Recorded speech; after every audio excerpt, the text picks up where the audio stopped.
100 doctors had tried and failed. The son of the most feared Mafia boss in the city lay dying in a white, silent room, every heartbeat weaker than the last.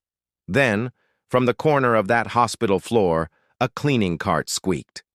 Amira Johnson, 22, the black daughter of the cleaning lady, paused mid-step, eyes fixed on the monitor. No one was watching.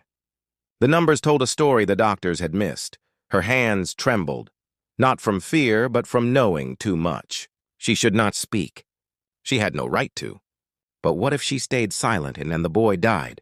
Across the glass, the Mafia boss slammed his fist on the wall. "Save my son, or I will burn this hospital to the ground." Amira took one step forward. Her mother's voice echoed in her mind. "Kindness can be power, if you are brave enough to use it." Could the girl everyone ignored hold the key that 100 experts had missed?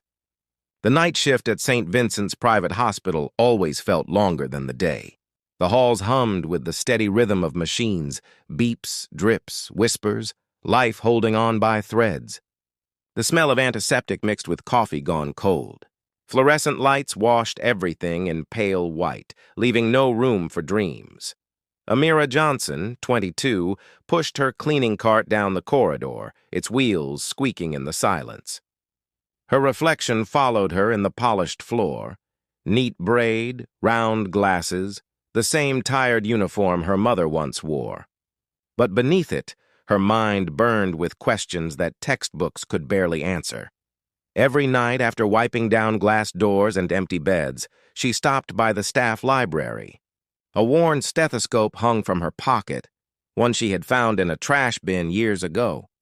She polished it like a treasure, listening to the faint echo of her own heartbeat through its chest piece. Her mother, Grace, passed her in the hall, exhaustion in her smile. "Do not let them see how smart you are, baby. They will not like it." Amira nodded, even though she already knew she would not obey. That night, she overheard the panic before she saw it. Doctors shouting near the intensive care unit.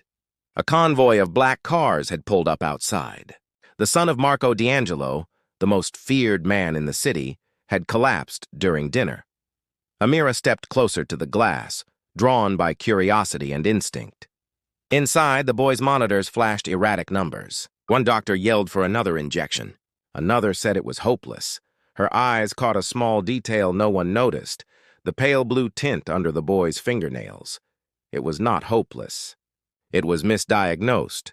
But she was just the cleaning lady's daughter. She gripped the edge of her cart, the rubber gloves tightening around her hands. Should she risk everything for the truth no one would believe? Amira lingered outside the ICU, watching through the glass. The doctors surrounded the boy, their voices sharp, confident, and wrong. One of them adjusted the IV drip, another barked orders. But Amira saw the monitors differently. The pattern was off. His body was rejecting the medication. She waited until the hallway cleared. Quietly, she slipped into the records room, her heart pounding. The boy's chart lay open, pages filled with notes from world-class doctors. But one lab result stood out to her, toxin buildup, unaddressed. She scribbled a few words on a napkin, her handwriting shaking. "Wrong diagnosis. Check for rare fungal infection in lungs." She slid the note under the ICU door, praying someone would read it. Minutes later, a nurse found it and handed it to the lead doctor. He glanced once and laughed. "A cleaner giving medical advice? Who let the staff get so bold?" The sound cut through her like glass. Later, as she mopped the hallway, she overheard him mocking her to the others. "Maybe she will prescribe bleach next." They all laughed. She clenched her jaw, the handle trembling in her hands. Her mother's voice echoed in her memory, gentle, weary. "People like us are meant to serve, not speak." Tears blurred her vision. She blinked them away. "No," she whispered to herself. "Not tonight." That night, she returned to the ICU door. Marco D'Angelo was there, tall, broad-shouldered, his expensive coat draped over the chair. His face looked carved from stone.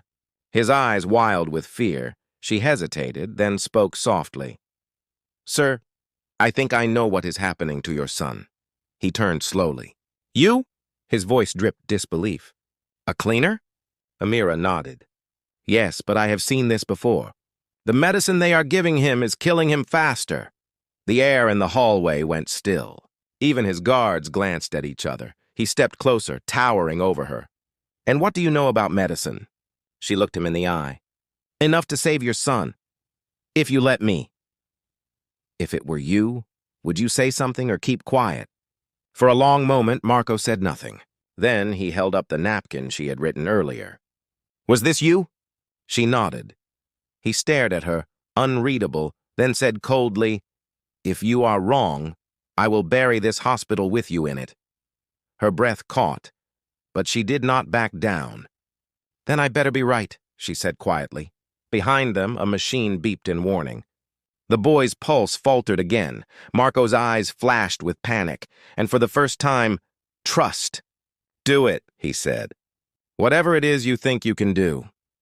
Amira turned toward the ICU door, her heart pounding. This was her one chance, and if she failed, no one would ever hear her name again. Amira stepped into the ICU.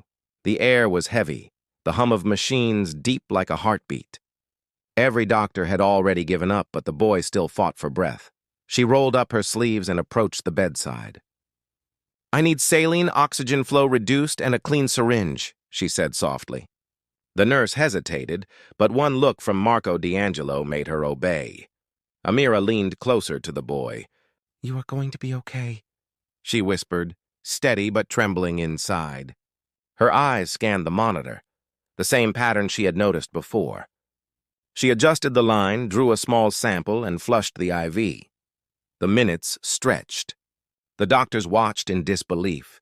Sweat beaded on her forehead, but her hands never shook. She replaced the antibiotic drip with a neutral solution and increased oxygen by 2 points. Then the impossible happened. The monitor beeped steadily again. The boy's chest lifted with a stronger rhythm. His color returned, faint but sure. Marco froze, his breath caught between hope and fear. What did you do? He asked, his voice cracking. Amira looked at him, calm now. I stopped what was killing him. The lead doctor muttered, That is not possible. We would have known, she met his eyes. You were looking for the wrong thing. Silence filled the room, broken only by the steady hum of life returning. The Mafia boss, who had terrified half the city, slowly sank to his knees beside his son's bed.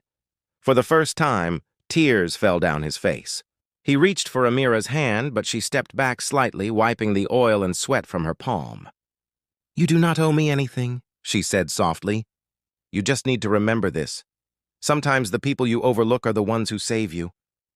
He nodded slowly, unable to speak. The room stayed quiet. Even the nurses stopped moving. The only sound was the slow, rhythmic beep that meant hope had returned. Amira exhaled, her eyes glistening with relief. Share this if you still believe kindness can change the world. In that small, sterile room, power bowed to grace, and the world tilted, just a little, toward the light. The next morning, sunlight streamed through the wide hospital windows, soft and golden, the same light that once made the floors glisten as Amira pushed her cleaning cart. But this time her hands were not wrapped around a mop. They were wrapped around a cup of tea, offered by the same nurse who once ignored her. Outside the ICU, Marco D'Angelo stood quietly, no guards, no arrogance, just a father. His son, pale but smiling, played with a toy car on the bed. The sound of its tiny wheels filled the air like music. Amira stepped inside. Marco looked up, eyes heavy with emotion. The doctor said it was a miracle, he said softly. But I know it was you, Amira smiled faintly. It was knowledge, sir. And faith, he nodded, his voice cracking. Your mother? She must have been proud. Amira's gaze dropped to the stethoscope hanging from her neck, the same worn one she had once found in the trash. She taught me to listen, she whispered. Not just to people, but to what is right. For a moment, neither spoke. The beeping of the monitor sounded steady now, almost like a heartbeat of gratitude. Marco reached into his coat pocket and handed her a small envelope. For your studies, he said. You deserve to be more than what this world told you to be. Amira hesitated, then accepted it with a small nod. Maybe I already am, she said quietly.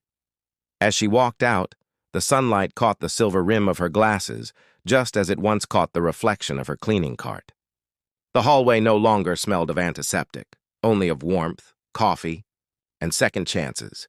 Subscribe for more stories where silence turns into strength. And as the camera lingers on Amira's calm smile, one question remains. How many miracles go unseen because the world refuses to see who performs them?